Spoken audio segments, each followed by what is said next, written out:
Assalamu alaikum. Let's cook. People, this is a never forget story right here. And we're going to talk about a young black man, a black child by the name of Jakobe Lindsey. And I don't hear Jakobe Lindsey's name mentioned too much when people talk about nationwide lynchings or lynchings in the state of Mississippi where this happened at. So I have to cover this again. I covered him once on the original channel, but got to bring up this Jakobe Lindsey situation so that people know these are the things that go on. Condolences to the family of Jakobe Lindsey. Now, Jakobe Lindsey, again, he's from Hattiesburg, Mississippi. Now, this happened back in September of 2024. Very sad story. He was 18 years of age when they found him hanging in a tree in the fetal position, rope around his neck, okay? In the word, of course, they said the S word, no foul play. Jakobe Lindsey's family knows that that's a bunch of BS. They know the history of lynchings in Mississippi. And Jakobe Lindsey was found hanging from a tree on the property near his guardian's house, the people that he lived with, white people. Their name is the Browns, but they are white. So why did Jakobe have a guardian? Well, Jakobe does have a family. He had a family that cared about him, but it gets very complicated. I don't know the whole story, but his mother placed him in the system years ago, okay? Placed him in the system when he was about 8 years old or something like that. I believe he also has 2 siblings who were placed in the system as well. Again, people, I don't know the background story, but you know this family stuff can get very complicated. But it doesn't mean that there were not people that cared about Jakobe and his siblings. When Jakobe and his siblings were placed in the system, their grandparents, Anthony and Vanessa Bowie, fought hard to get them, only to be blocked, lied to, cut off. These people in the state of Mississippi created roadblocks and obstacles so that they cannot get their grandchildren. Now, when Jakobe went in, he was sent to live at a place called Homes for Hope or Homes of Hope. Now, this is supposed to be a good place to go. White Christian people who say they love and care about children and want to give them a great life. But we know that's absolute BS. White people do not care about children. Now, this place, Homes for Hope or Homes of Hope, was nothing but a money grab for some white folks. Some charlatans acting religious and God-fearing, but that's not what they were. When Jakobe was at Homes of Hope, his grandparents were going hard trying to get him for years, people. These people who own this place, Homes of Hope, they're bolted deep in the system. We're talking Pell Voltron in Mississippi. Imagine that. White man's land, more powerful than the government. Homes of Hope was one of those places where the more children that they have, the more money they make, like a prison. For every child, it's more money and more money and more money. So of course, you know, they don't want to lose children. Children are dollar signs to them, which is why when Jakobe's grandparents fought hard for him, these people kept giving them the runaround. We know that was all about the money. Now this place, Homes of Hope, this was like organized crime under the guise of being Christian. These people were real crooks. Check the owner out right here. This is the founder of Homes of Hope. Thanks for joining us. I'm Michael Clark. Up first at 10, the director of an area nonprofit children's home is facing 3 charges, including prostitution and drug possession. Columbia police arrested Michael Garrett Thursday. Garrett is the executive director for a local organization called Homes of Hope for Children. We talked with him in the past as the leader of that organization. Also tonight, the Lamar County Chancery and Youth Courts issued a statement as a result of Garrett's arrest and his position at Homes of Hope for Children, since that organization works with the courts. That statement reads, "The court system is aware of the allegations and appropriate steps have been made to assure the safety and welfare of the children. As a point of clarification, these are not foster children in the custody of Department of Child Protection Services." Now, Garrett was in court today and given a $12,000 bond for the 3 charges. He's no longer in jail, according to online records. We weren't able to reach anyone at Home of Hope for a reaction, though stay with us for updates as the investigation continues. Just so you get an idea of what kind of white devils we dealing with here at this place, Homes of Hope. And this guy right here that you just seen, he was one of the people that played a role in keeping Jakobe away from his grandparents. This guy is one of the founders.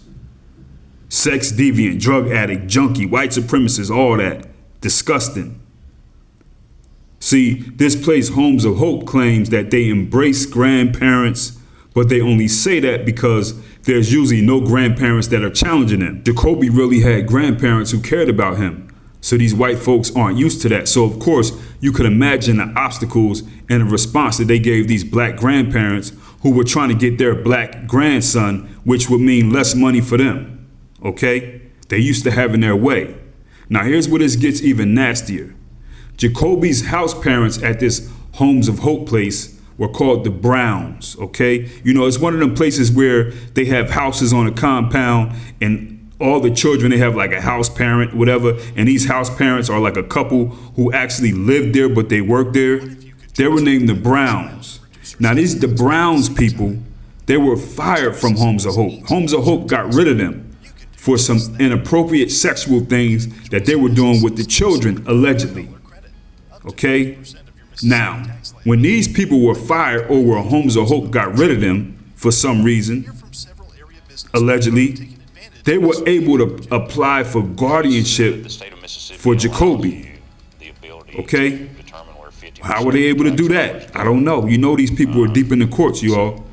You know they're deep in the courts. You know with somebody there making sure that these Mississippi crackers are making money somewhere. And then the whole thing with them having to go or getting fired because of some things they may have did with some children, that don't really mean nothing to these people. They might have had to do that for a certain reason. Like, okay, boom, we got to get you out of here, but we're going to make sure you still getting some bags of money, whatever. So they were able to take Jacobe with them. Okay? They have people all throughout the courts. They in all kinds of clubs and stuff. They belong to groups that actually do things to small people. They don't care. White people don't care about children, y'all. These are American white people. Okay? So although these Browns, these people, they were fired from Homes of Hope for these inappropriate behaviors, Jacobe has to go live with them because they wanted him. I don't get that, people. Your guess is just as good as mine. Sound like something very, very sinister and nasty here. I don't know. Okay? Keep in mind, while this is all going on, Jacobe's grandparents are fighting for him. So Jacobe's living with these people. He's living his life. He's going to school, 3-sport athlete, football, soccer, and track, I believe. Dealing with the pressures of living in the house with these white people and whatever else he's going through, because you know this place is dysfunctional. It's got to be dysfunctional for any black child who has a black family and everything. You know what I'm saying? And I believe at a few years after living with these people, Jacobe is found in a tree with a rope around his neck. And they even say, there are even stories that say that after this happened, these people went and cut the tree down. Somebody get in the comments who knows, because this whole situation with Jacobe, they don't have this stuff in the news and the local news and all that. None of this stuff. You know what I mean? They're not putting this stuff in there. But they say that when they found Jacobe in this tree, rope around his neck, fetal position, somebody was able to take a picture and send it to his grandfather. And then they got rid of the tree. Why would you do that? Condolences to the family of Jacobe, man.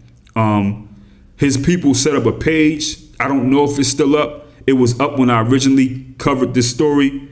It's called Justice for Jacobe. It was on Facebook. Jacobe's grandparents, Anthony and Vanessa Bowie, are serious people. They have kept all their receipts with proof, and they know that their grandson, this black child, Jacobe, did not put a rope around his neck. Jacobe's grandfather, Anthony Bowie, wrote some things on their Facebook page. And he wrote, and I'm going to read, "A system that failed, the loss of our grandchild. Our grandchild might still be alive today if the system hadn't failed him. From the moment we tried to unite with our grandchildren, Homes of Hope stood in the way. Despite our efforts to connect with them, the system blocked us at every turn. Then the person overseeing it all was arrested. A moment of validation for us, but still no progress. We fought to reconnect with our grandchildren, but again, they kept us away. Instead of placing Kobe with us, his family, they sent him to people who had no business caring for him. They made it impossible for us to reach him, talk to him, or even provide the love and support he needed. And in the midst of all this, they had the audacity to pretend to care, calling us with apologies, saying that they knew how much we loved our grandchildren and how they would be better off with us. Even our own lawyer, who we hired to fight for custody, failed us. He did not do his due diligence, leaving us in the hands of a broken system. We live in Texas. We trusted a pastor, judges, and a legal system that did nothing but protect themselves. They are responsible. Every attorney, every CPS worker, everyone involved with the Homes of Hope for the death of our grandchild. I hope this leads to Homes of Hope for children being shut down once and for all. Grandfather also wrote on the Facebook page, "If you're hanging, you should be dangling." Questions about Kobe's death. Today our family received not only information but also a picture showing Kobe hanging from a tree. But there are disturbing details that don't add up. Why are Kobe's knees bent, arms crossed, and feet crossed? If someone hangs themselves, they should be dangling. This is a direct message to the Forest County Coroner's Office, the police department, and the sheriff's department. Do not label this as a S. Y'all know the S word. You can't have someone in this position with rigor mortis setting in and claim they hung themselves. Instead of avoiding the truth and evading Kobe's real family who are desperately seeking answers, you should be issuing arrest warrants. We demand a thorough investigation into what really happened. We were there from the beginning. Here's a list of names of people we hold responsible and God will hold accountable for Kobe's death. Richard Giannini, the one-time director at Homes of Hope, who promised us he would get us our grandchildren. His blood is on your hands. Tony Monzingo, a judge, one-time director of Homes of Hope, who got along with Giannini and promised us we would get our grandchildren, then once he got in position, did the opposite, then left for another job. His blood is on your hands. Guardian ad litem Tara Keller. I don't know what that means, people. Guardian ADLITEM. Her name is Tara Keller for the children. Her title should be Guardian ad liar because all she did was lie to us and the children because she had a relationship with the Browns. Told us to send proof we were in the children's lives and we did. We sent plenty of pictures. She never intended to do anything. His blood is on your hands. Retired Judge Deborah Gambrell, who signed an order keeping us from coming to get our grandchildren for a visit, who we tried to contact on numerous occasions to meet with her before said order was executed. His blood is on your hands. Counselor Jesse Mitchell of Homes of Hope, complicit in keeping our grandchildren away from us. His blood is on your hands. Unica Ducksworth, one-time counselor at Homes of Hope, who was complicit in the lies that they were trying to paint of us in the negative, then left. We can only guess her conscience got the best of her since she said that she was a minister. God is still going to hold you accountable. His blood is on your hands. Chris Townsend, one of our lawyers who didn't want to do his job and the job that he was paid to do, who also told us he would do it for free because he wanted us to get our grandchildren away from Homes of Hope. His blood is on your hands. Pastor Anthony McCallum, who told us to call our lawyer, who was also a board member of Homes of Hope, who stopped taking our phone calls about our grandchildren and what was going to go on with this custody battle. His blood is on your hands. To those who are trying to blame a young baby who has nothing to do with Kobe's death, stand down. You are only distracting from the real culprits. So yes, people, Jacobe has a family that cares about him. His grandparents are always going to fight for him. And you know what, man, this is a really messed up story because they're not even doing any kind of investigation as far as what happened to him in Hattiesburg, Mississippi. You know what I mean? Now, we could hear from everything that went down leading up to this situation that is some real nasty, sinister stuff going on. Once you've seen that these people were able to get him at their house, it's like, what's up with that? And it's something that only he knows, or maybe other people that are silenced or just, scared to death. You know what I mean? Of course, the people in the house know. They're not going to say anything, but all these people know. You know what I'm saying? Something was going on when these people were put out of Homes for Hope, yet they said that we want Jacobe, he's going to come with us. Somebody was making sure that they could either continue to do what they want to do, what they've been doing, hold him there because he knows some things, and make sure that they still get a bag of money out of this. This is crazy. You know what I mean? Then you have the situation, the tree gets cut down. You got counselors, pastors, judges, everything, people just blocking them, making sure. You see how people went from Homes of Hope board to going on and being judges and stuff. See, that's how it works, man. You got judges, former director of Homes of Hope, judge, this one. I mean, it's crazy. Then you have this guy right here, he's getting arrested in the street. Look at what these people are into, man. So they don't even know what happened. Like people can speculate and think but they're not even letting them get to square one because they can't talk to Jacobe. They probably definitely not gonna let them talk to other young people who were in the house. These people in Mississippi are probably scared to death. People who've been through that system and are adults now, I'm sure that they know some things, but they'll get rid of them. Who knows, man? But this is one of them stories, man, that a lot of people live out, in the state of Mississippi or nationwide. And other content creators pick this story up, man. Just talk about it. Keep it out there. Let's control our own narrative with this. This is a never forget story. Keep these stories out there. Keep recycling them. You know what I'm saying? Jakobe Lindsey in Mississippi. Very rarely do you hear them talking about this too much. And this is a young black man, black child, 18, hanging in a tree in a fetal position. Cut the tree down, y'all. His grandparents got the picture. They cut the tree down afterwards. Condolences to the family of Jakobe Lindsey. People, link in the description to the masterpiece, The N-Word is No Secret in the Service. Also, link to the email list. Go ahead and get on that so that you know where the content is in case it disappear easy.